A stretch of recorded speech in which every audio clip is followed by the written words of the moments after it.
to Everything's Cleaner in Texas, the show where we spotlight the people, processes, and products that are helping Texas clean freaks fight dirty better. From hospital sterilization teams to cutting-edge technology, from deep cleaning secrets to industry game changers, if it's making Texas fight dirty, we're going to talk about it on this show. My name's Hank Balch, alongside Dusty Glass, and every episode we'll be diving deep with the experts, innovators, and frontline fighters who are setting the gold standard for cleanliness across the Lone Star State. Because in Texas, we don't just fight dirty, we do it big. So grab your boots, buckle up, it's time to get clean.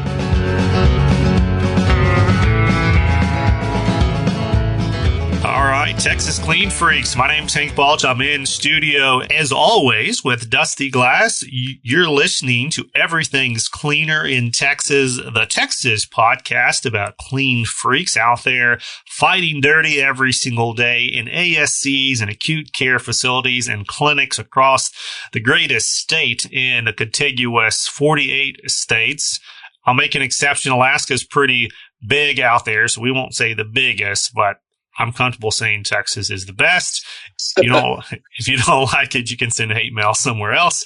But on today's show, we've got a terrific guest lined up for you in a terrific topic that so many people, Dusty, that I talk to out there, one of their dreams is to become a sterile processing consultant. I think at some point in everyone's career, the first time you see a sterile processing consultant come into the door and, you know, they're dressed nice, they got a little clipboard, they're not having to work in decontam for 8 hours a day like the rest of us. We're like, I want to be that person. That's the job I want. So today we're going to talk to someone who has done both of those and has come back to the light side. So we say, like, you know, leaving sterile processing, you go to the dark side to go work for the vendors and manufacturers. Well, there are many people, and Juan Ramos is one of them, that has done both, has started their career on the light side, gone to the dark side, come back to the light side. And so really excited to talk to Juan today. So Juan, welcome to Everything's Cleaner in Texas. Guys, thank you. Thank you for the opportunity, Dusty, Hank. What a great place to be, you know, in the greatest state of Texas. So thanks for having me. Yeehaw. Okay. Yeehaw. Yeah, that's right. So Juan, I feel like I've known you for quite a while. I mean, it may be coming up on, 10 years or so now. So the time adds up, and it's been really cool to see your trajectory and your growth. But before we get into your backstory, just give us a quick intro. I know you're the regional director of sterile processing here in Texas. You based in Tyler, Texas, but you've got support over the whole state, including even Tennessee.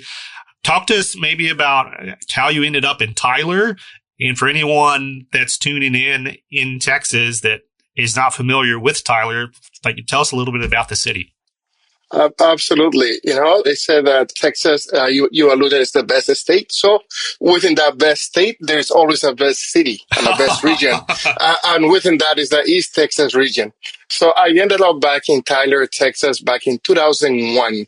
So summer of 2001, there was at that time, there was a regional healthcare system in the area that was composed of 11 hospitals, supported a major level 1 trauma center, and they were seeking someone to lead the sterile processing department. So I moved from Jersey at that time, and I came to help the hospital system to lead. Actually, at that time, we both took a leap of faith. They took a leap of faith on me, and I took a leap of faith on them, and we were able to build a great relationship. And I am not a Texan, but I could tell you that I got here as fast as I could. Yes. I love it. Yeah. So Tyler, I know that we were talking before we started recording. It's the world headquarters for something. You want to kind of explain that? Absolutely. Of roses. We actually are the larger producers of roses in the United States. We probably have the largest court, if you would, or kingdom Surrounded around roses. We have a huge festival of roses that encompasses, it's kind of great because it encompasses the richness of the community, but it also ties back all of the nonprofit organization and all of the great work that's done in this area. But aside from roses, we actually have a beautiful azalea district, and I know that we are recording during the spring. So this time of the year, if you make it to East Texas or make it a point to come see us, take a tour through the azalea district. I love that. Yeah. The last couple of years since we moved back to Texas, I've been trying my hand at gardening and landscaping. And, for anyone who's tuning in that's not in Texas, gardening in Texas is no joke. Okay. It gets hot. It gets dry. So like to make roses bloom in Texas, you got to know what you're doing in East Texas is just as brutal as many of the other places out there. So that's saying something. To go back to your background here, Juan, what a wonderful story. Like, we've all got great background stories, all got journeys that have brought us to where we are today. But just kind of looking at some of your story, I was struck by how many different things you've done and the experiences that you've had that have brought you to where you are today. So let's maybe start. I was looking at your LinkedIn profile. You did a stint early on before Mercy Ships was as big of a deal as it is now in sterile processing. I think most people now have heard of Mercy Ships, and we've got a lot of friends and contacts that have served in that capacity, but you did it before it was cool. So talk to us about that experience and then kind of bring us up to date through your consulting into your role that you have today. Absolutely, Hank. And I'll be unjust if I mention Mercy Ship as a starting point before, alluding to the fact that I started as a very, very, supply, as was a CSR technician. So central supply room technician long time ago. But past about 20 years to that point is when I met the team from Mercy Ship. And also Mercy Ship is based here in East Texas, not too far from our house in Tyler. So there was a relationship with one of the local ministries, one of the local churches, and the hospital. So there was an invitation to the hospital if we wanted to see the great work that was happening at the Mercy Ship. So we partnered with the church, the hospital itself, sponsored two of us. There was a nurse named Marsha Thornton and myself that went and did some work. We were lucky enough to be in Liberia. So it happened that at the time that we were there, though, Liberia was ending of the Civil War. To the point that, just to kind of put things in perspective where we're at, in order to get into the Port Monrovia where the ship was docked, we needed 2 entries permits. We needed one from the United Nations to get into the port and one from the Liberian government to get into the Liberian country. So it's kind of interesting dynamics at that time. Okay, that's crazy. So I forgot. That makes total sense because you're right. The headquarters, like the world headquarters for Mercy Ships, is it in Tyler or is it just like right down the road? Like it's that area, right? Yeah, correct. They are actually in a couple towns over in the town of Van, but it's right off I-20 and the intersection of I-20 and 110 is where the headquarters is. Okay. So you did that stint on Mercy Ships and then you transitioned eventually into a consulting type role. So you left and went to the dark side, as I alluded to. So talk to us about that opportunity, because you described your Tyler opportunity as a leap of faith. But I got to think that first consulting role is the exact same thing. Like you're taking a chance, they're taking a chance, and kind of walk us through how that happened for you. So sure, getting into that consulting, Hank, it was one of those things, it was out of a necessity and an opportunity. So at that time, I had already built a little bit of a reputation of helping hospitals, turn around hospitals, either through accreditation survey or help improve some efficiencies. So even before getting into the actual consulting, a friend of mine had founded a company, which is now a very large company in the healthcare sector. And it's not a plug, but it was, as a matter of fact, I'll stay away from mentioning what company is. But that company had a client in Western New York that needed some major help.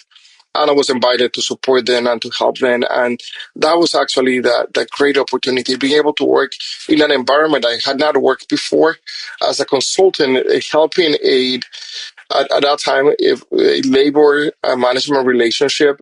So I was able to help them navigate through some accreditation and through some process improvement initiatives that needed to take place in order for that institution to remain accredited by CMS, actually by CMS and DMV.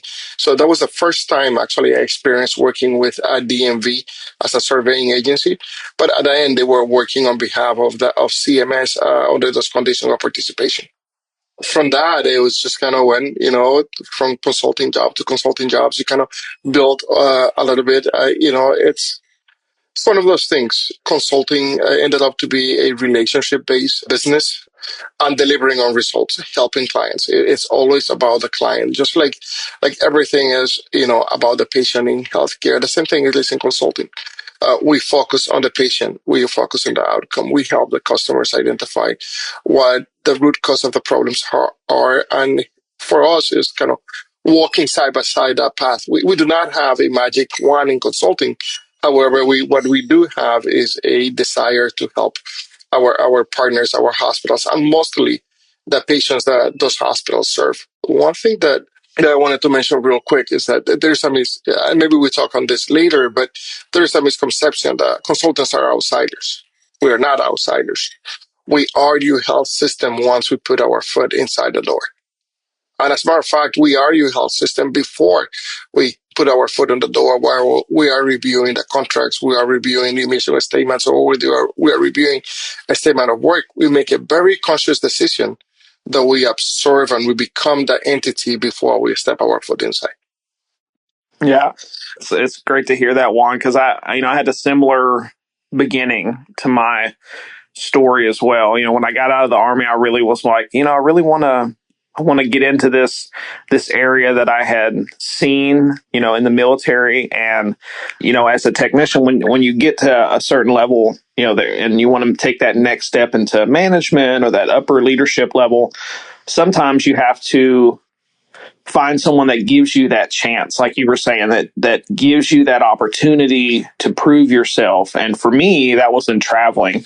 I had opportunities to go and do exactly the same thing, meet other facilities that were struggling and look at their processes to improve patient safety and outcomes.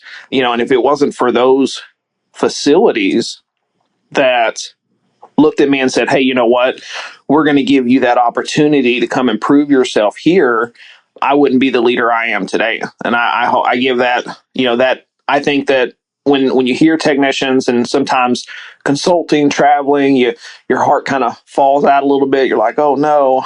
But I feel like it has a place in in everyone's story to give them an opportunity if they want to push the boundaries of what maybe their career could be, what their perspective is, and what ultimately their end story is going to be. Oh, that's a very great topic, and I will dismiss if I would tell you that there was somebody early in my career that saw something in me that I did not see.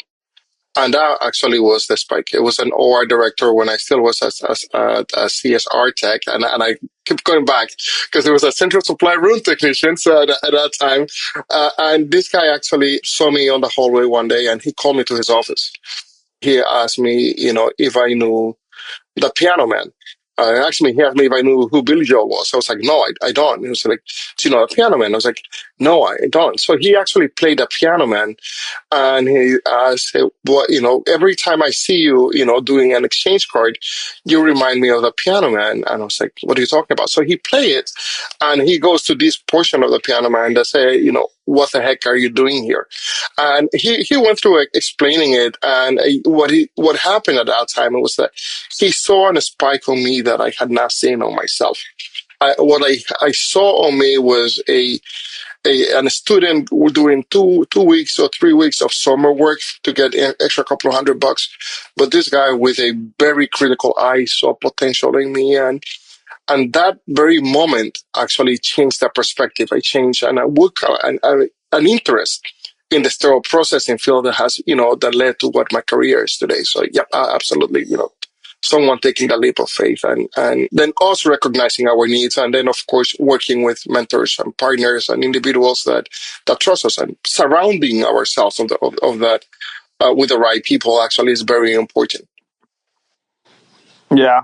Well, if you're like me, the traveling and having those perspectives, I learned not only so much about myself and things that really changed how I view sterile processing, some of the things and how I lead in sterile processing. Is there anything for you that, while you were consulting that changed the way that you lead in SPD now? Wow. That's a lot of questions. And of course, I think a lot. I think coming in new to the role, I was very gung-ho, shooting for the hip type of perspective. And I think that's something that many new leaders do. And I was one of those leaders that wanted to shoot from the hip and ask questions later. I learned through my consulting career and also through professional development that is not the case. We have to, just like the same way you're doing surgery, right? You cut, you tie, and then you cut. So the same thing, we measure, and then we execute. So that's one of the big things that I have learned. Some of the things that I have kind of taken away from that consulting piece is the communication component. How to effectively communicate with different audiences.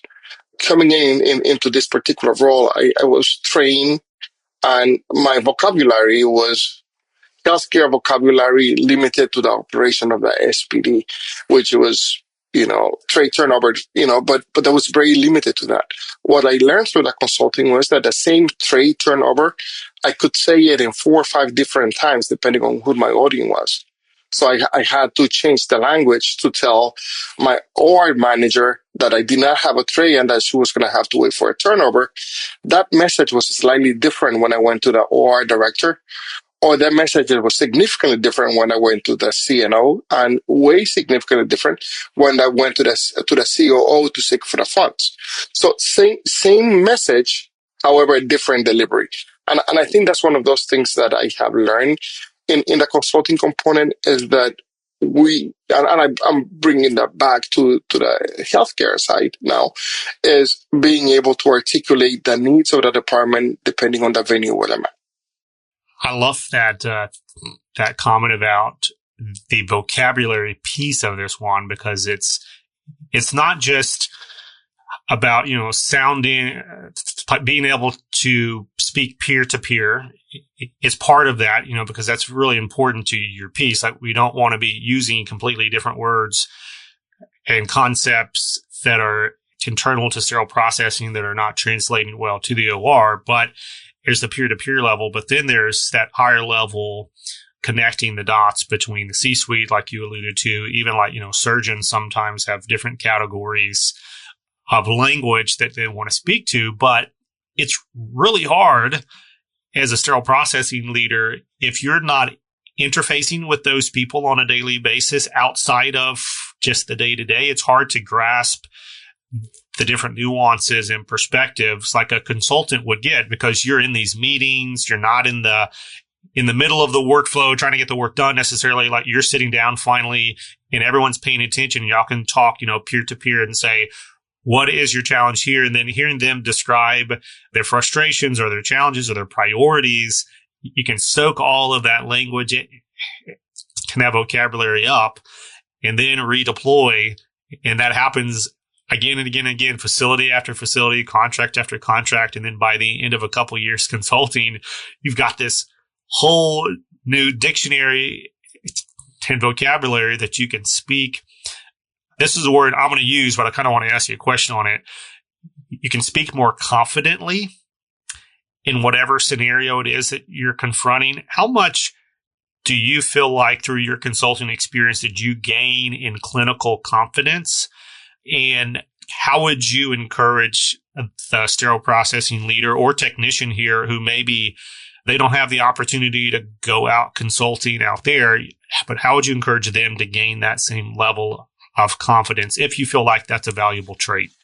Absolutely. Absolutely. I feel it's valuable, but it's even take one step back, and it's a self-reflection.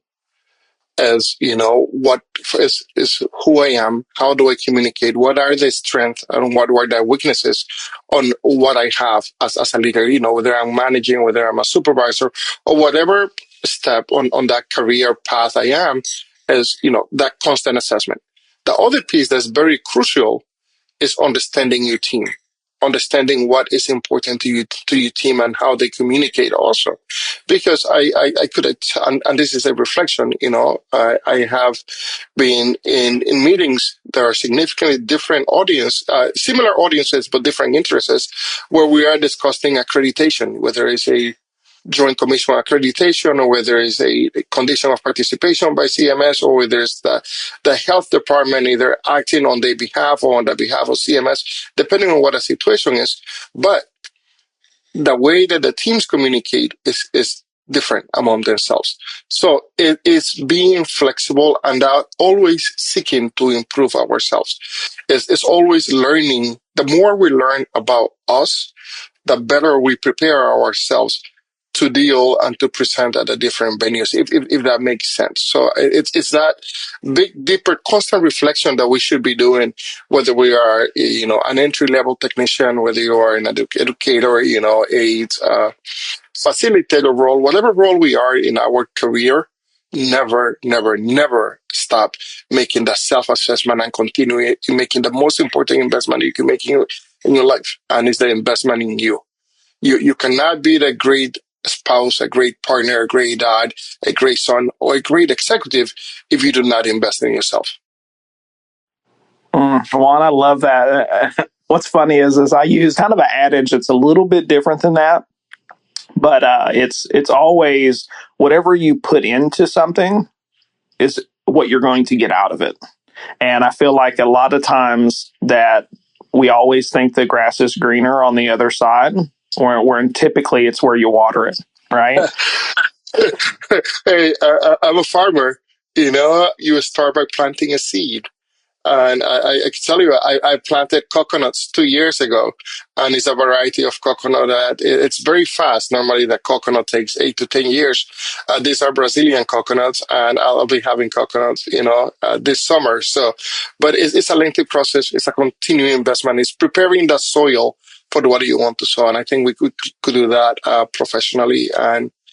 And we see that here, we're in Texas. So depending where we are in Texas is the type of hay that we have in our fields. So it's understanding the surrounding, understanding the customers that we want to work with. And that's also important too. And I think Hank and Dusty wanted to make sure that we cannot level set, to make sure that a consultant is slightly different from an interim leader.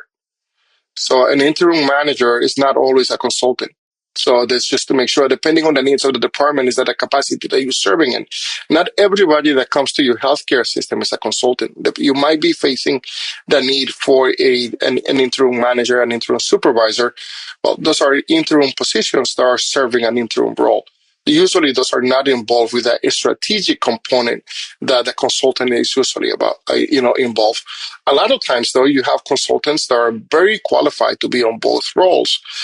However, it takes a little bit of bridging a gap from an interim leader to become a consultant. So there is a little bit of knowledge gap that has to be overcome there.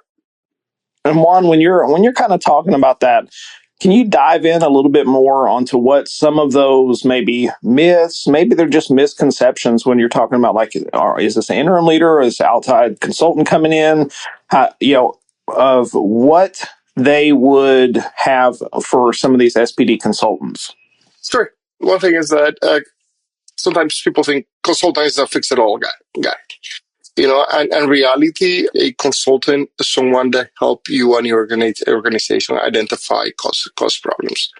And they partner with you and they provide help and guidance. But at the end of the day, the consultant does not fix all your problems. It help you and it help develop your team so you take ownership of those. Consultants will help you through a difficult period of time. They will maybe set up the framework, but usually consulting engagements are very limited and very narrow. So they are focused on something. So a consultant, like I say, we have to understand what is it that he comes to do? What was it that we contracted? Is it that we're going into a major construction? Are we implementing a tracking system? Do we need to assess our database? Do we need to assess throughput? Do we need to assess, the whole department of operations? Do we need to assess the cost per instrument? Do we need to assess the cost to compare costs between different providers to see, hey, on Dr. X, we're using 20 instrument trays to do a total joint. On Dr. Y, we're using 6 sets. What is the difference? So consultants could help you through that gap that are slightly out of the day-to-day operations that you have. The other piece is that some people think that consultants are too expensive. And the reality is that they're not.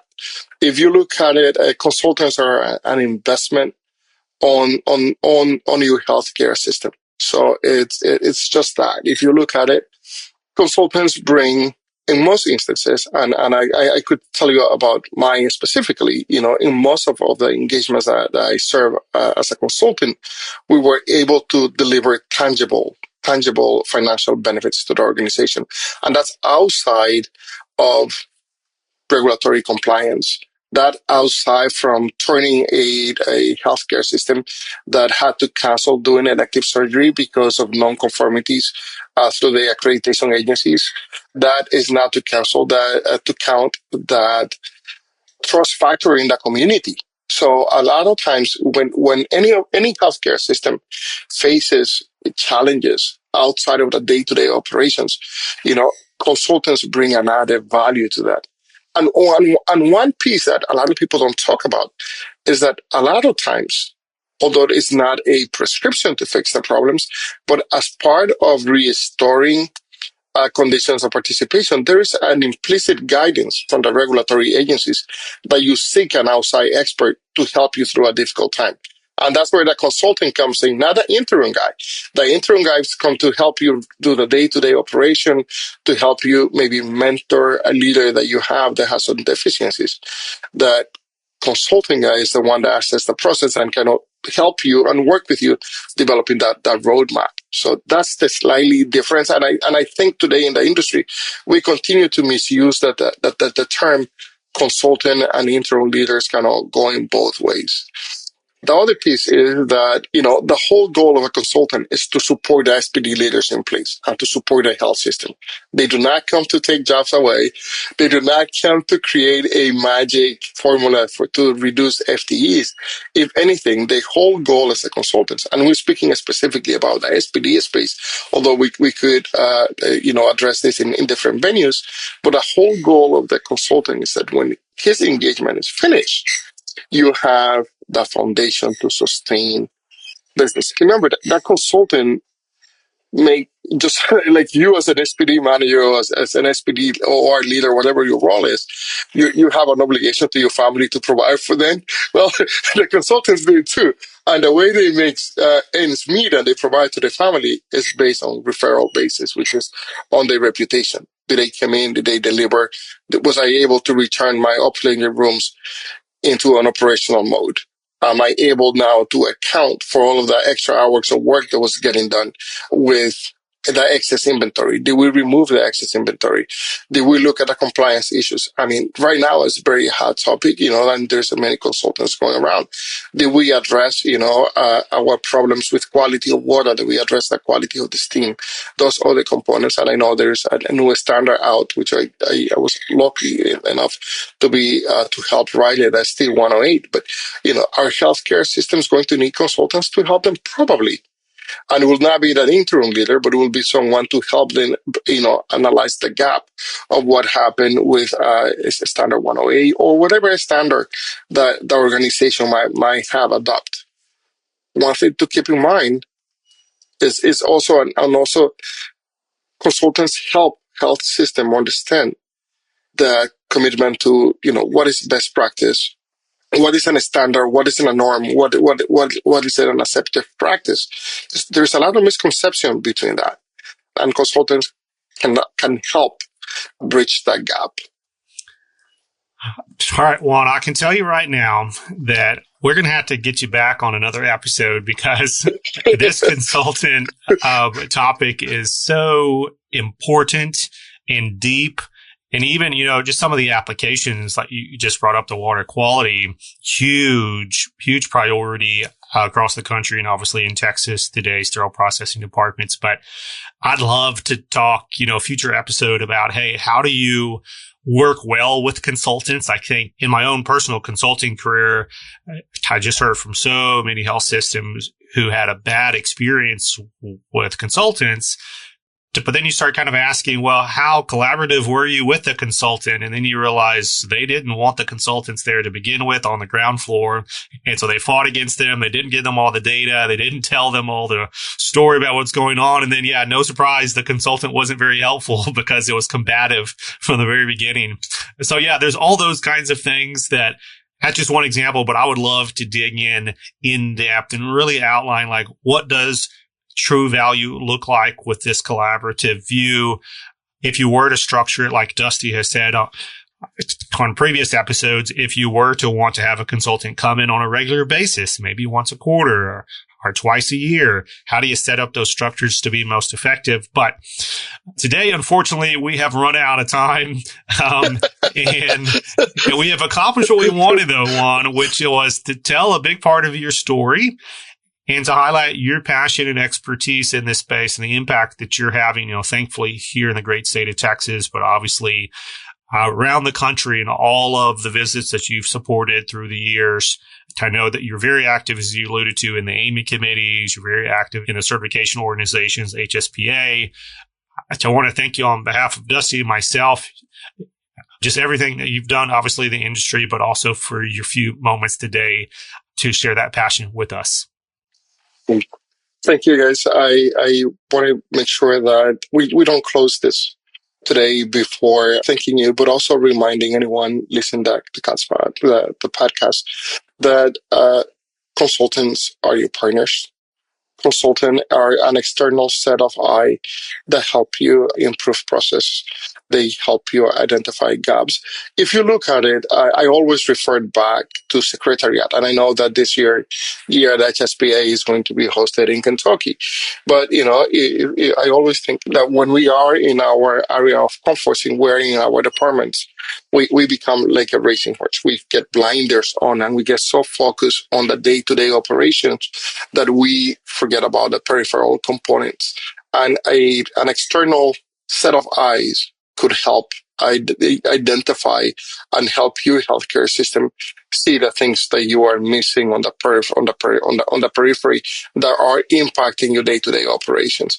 And, that will be a whole different conversation on another day. But believe it or not, SPD is no longer a service department. SPD is a business. It needs to be run like a business in order to understand the impact on surgical operations. You cannot run a surgery department that is effective and that is sustainable through that long period of time if you do not invest and you don't understand SPD as a business. Consultants bring that expertise outside from the day-to-day operations. All right, that was Juan Miguel Ramos. You're listening to Everything's Cleaner in Texas. Juan is Regional Director of Sterile Processing for the great state of Texas, bleeding over also into Tennessee, and he's based in Tyler, Texas. Dusty, great conversation today, but I knew it coming in. I was like, we're probably not going to get to everything that I want to talk about today, so no surprise. We're going to have to come back for episode 2. All right, looking forward to doing it, guys. All right. Thank you, Juan. Thank you, Dusty. And thank you for everyone tuning in to the show. We want to remind you, like we do each and every week here at Beyond Clean and on this podcast, Everything's Cleaner in Texas, to keep fighting dirty.